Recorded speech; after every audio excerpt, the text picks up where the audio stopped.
Here are solutions to homework set number 13 for ECE 376 embedded systems. This homework set looks at digital filters, how to build a filter in software. The first problem is is converting from the S-plane to the Z-plane. Suppose I have the following filter in the S-plane. What is the discrete time equivalent? Assume a sampling rate of 10 milliseconds.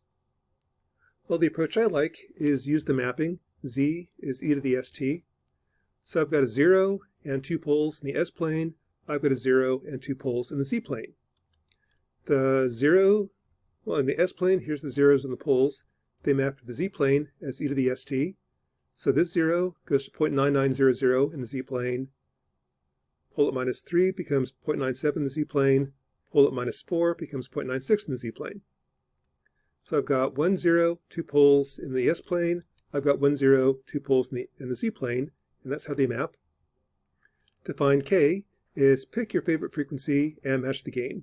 So I'm going to pick DC. At DC, G of S is 0.4167. At DC, make G of Z also 0.4167. Solving for K, I get 0.04. That's pretty common to get a really small number like that. So here's the discrete time approximation G of Z. The check is, does it work? And MATLAB can do that. Let's plot the gain versus frequency from 0 to 10 radians per second. In the S-plane, S is j omega, and here's G of S. Pretty much the same way you write it. Just have to use that dot notation to tell MATLAB, don't do a matrix inverse or matrix multiply, do element by element operations. In the Z-plane, here's Z, here's T, here's Z is e to the st, and G of Z is pretty much the way you write it. Now let's plot them together. Plot G of S in blue, G of Z in red, and here's what you get. So the two have the same DC gain, pretty much the same shape, same gain versus frequency. Since the frequency response is the same, it means it's the same filter. And from a user standpoint, I don't really care how you implement it. In the S-plane, I'd implement that with an op-amp circuit, something you do in electronics. In the Z-plane, I'd implement that on software, something you do in embedded systems. Problem 2, okay, write that program. To implement G of Z, I multiply out the polynomials, cross-multiply. Note that Z means next value, so this means Y, 2 samples in the future, next value, current value. X, 1 sample in the future, current value. Shift everything by 2, so I'm not dealing with the future. Solve for Y of K, and that's pretty much your program. So this is pretty much how you write it. I've got a little bit of overhead. I've got to remember the current input 1 sample ago, 2 samples ago. I've got to remember the output 1 sample ago, 2 samples ago. Convert everything to something that C code will accept. And this line of code is pretty much how you write it in C. That's the beauty of filters in the Z-plane. It's exact. I can go from the transfer function to my program, and there's no approximation, no numerical integration. It just is. That's why we like Z-transforms. Suppose instead you had complex poles. Well, really no difference. I've got 1, 0, 2 poles S-plane. I've got 1, 0, 2 poles Z-plane. To figure out where they are, map S-plane to Z-plane. When S is 0, Z is e to the st, or plus 1. When S is minus 1 plus j6, Z is 0.98 plus j.05. Again, I've got to have the sampling rate. If I don't know the sampling rate, I don't know how to map. So you have to know T. And T has to be constant. Once you have the poles and zeros, there's G of Z. Pick K to match the gain. Pick your favorite frequency. I can't use DC because the DC gain is 0, and I get 0 as K times 0. Pick anything else. I'm going to pick 6 radians per second, pretty close to the resonance. G of S at 6 is 4.98. Pick K so that G of Z is also 4.98 at 6 radians per second. And here S is 6, Z is e to the st. You find K. And to check it, plot the gain versus frequency for G of S, plot the gain versus frequency for G of Z. And here's what they look like. The blue line is G of S, the red line is G of Z. You pretty much can't tell the difference. It means it's the same filter. Implemented either way, they're the same. write a program to implement this filter. Again, that's pretty straightforward. Multiply it all out, cross multiply, convert z to difference equation, time shift, bring everything else right. Okay, and here's your program. So take the previous code and just change that one line of code. That's one of the beauties of digital filters. Change one line of code, I have a different filter. I also don't care if I have real poles, real zeros, complex poles, complex zeros. It's the same procedure. Versus in circuits, when you take circuits 2, you'll learn that there's one circuit for a real pole, a different circuit for complex poles, a different circuit if there's a zero, a different circuit if they're complex zeros. So you have all these Lego blocks. You apply a different circuit for different cases.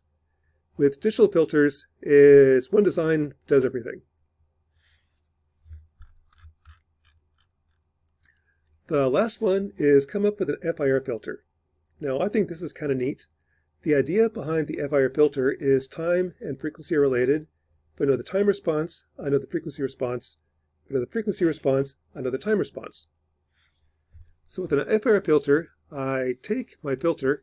Here, this filter should have a gain of 0 out to 2, and then do this. If this is my gain versus frequency, if I find the impulse response, then any filter that implements that impulse response also implements that frequency response. So to do an FIR filter, I have to find out what is the impulse response of this filter. And to do that, I know the impulse response of an ideal low-pass filter is 1 over 2 pi sine of t over t. So if the corner is at 1 radian per second, it's at 1. That's the transfer function. So I'm going to build this up using different blocks.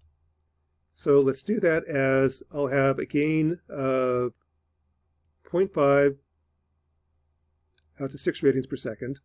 I'll have a second filter that has a gain of plus 0.5 out to 4 radians per second. And then I'll subtract a filter with a gain of 1. Let's do that in yellow. Out to 2 radians per second. So add green, add red, subtract yellow. So here is the red, a low-pass filter, ideal low-pass filter with a corner at 6, ideal low-pass filter with a corner at 4, each with an amplitude of a half, minus low-pass filter with a corner at 1. So there's my impulse response. To see what it looks like, let's plot that in MATLAB. Let's have time go from minus 40 to plus 40 seconds. I'm going to shift it so I don't have to worry about 0 per 0. Ideal low-pass filter corner at 6, 4, 2, 0.56, 0.54, minus 2. Here's my impulse response. So I don't really like it. That's just too bad. If I have a filter with this gain versus frequency, that's the impulse response. If I can implement this impulse response, I can implement that filter. Now, a problem with this is that this goes from minus infinity to plus infinity. I have a hard time dealing with infinity. So let's clip it. Let's clip it between minus 10 and plus 10. It's now non-causal, so let's delay it by 10. So if I do that, delay by 10, clip it at 10, then set the sampling rate. How many points do I need to represent that? I chose 200, makes the sampling rate 0.1 second. If I do that, here's the impulse response. Not exactly the same, but close. In terms of what that means in terms of frequency response, well, here is the impulse response. I can implement that as a tap delay line. I have take the current measurement, take the last 200 measurements, delayed. Here's the weighting. To find the gain versus frequency, I am going to take z. Omega goes from 0 to 10 radians per second. S is j omega. Z is e to the st, where t is 0.1. Add up my weighting times 1 over z to the n, weighting of n. Add that all up. And plot gain versus frequency. Here's what I get. So the red line is what it should be. The blue line is what it really is. That's my FIR filter. Okay, not perfect, but then I didn't go from minus infinity to plus infinity, and I only had 200 data points. But that's a pretty impressive filter.